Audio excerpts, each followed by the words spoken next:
The Science of Mind by Ernest Holmes, read by Jean Perkle for January 16th. Mental Laws.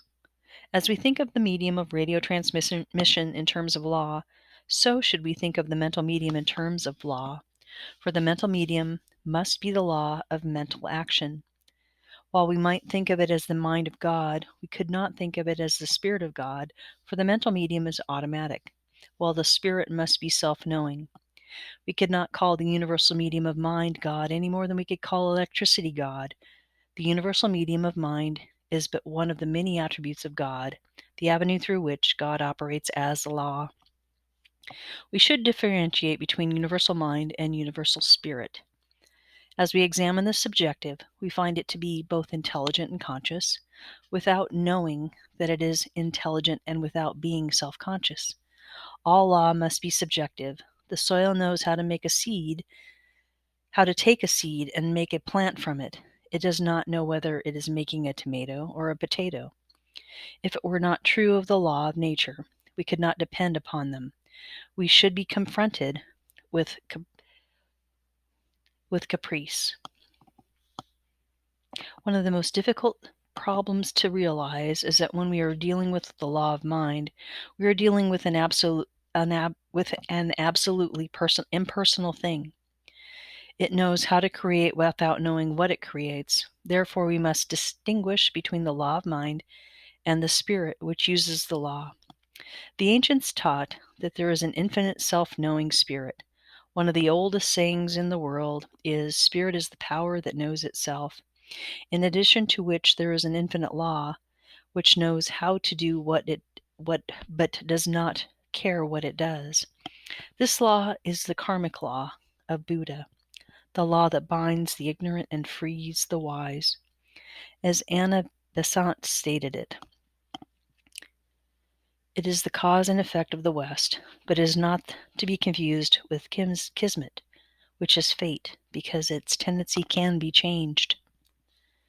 There is a law in the universe which operates in a certain way according to the tendencies set in motion, and does so mathematically,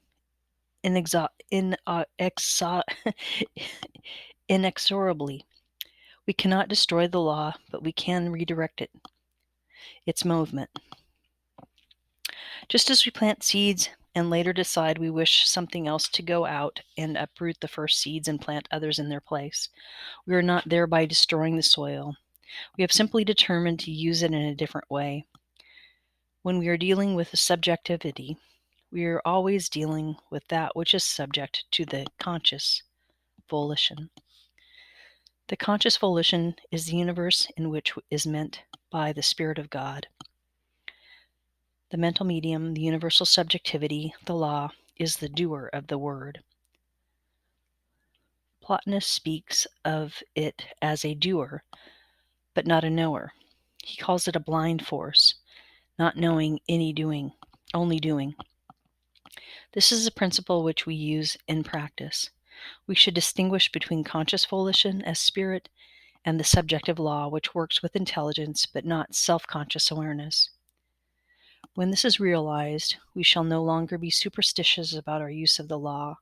It has been difficult to get away from such superstitious reaction because of a theoretical rather than a scientific approach to the subject. The law we are discussing is simply a law of nature, a force of nature. It happens to be a mental force, as an intelligent and creative one, like electricity, which will either light our house and cook our food, or will electrocute us if we use it incorrectly. The threefold nature of God. We find then, as we study our own being, we begin to deduce what the nature of God, or the universal being, is. There is no way we can know God except by studying man. Someone may say God reveals himself. Yes, we think God reveals himself to us, but only by revealing himself through us. We know about God only as we judge that God must be by studying the nature of those things which we can somewhat analyze, plus that intuitive feeling we have of external verities. If we study the true nature of man, then we shall have delved into the real nature of God, or first cause, from which man springs. As we have found that man is threefold in nature, we must deduce that God is threefold in his nature, i.e., that God is spirit or self knowingness, God is law and action, God is result or body. This is the inner teaching of the Trinity. God as self knowing spirit means the divine being whom we have always thought of as and believed in, the being to whom we have prayed and whom we have adored. God as law means the way in which spirit works, and law is the sense in this sense would be the servant of the spirit. God as body means the manifestation of the spirit. Trinity of being. This trinity of being appears to run through all nature and all life.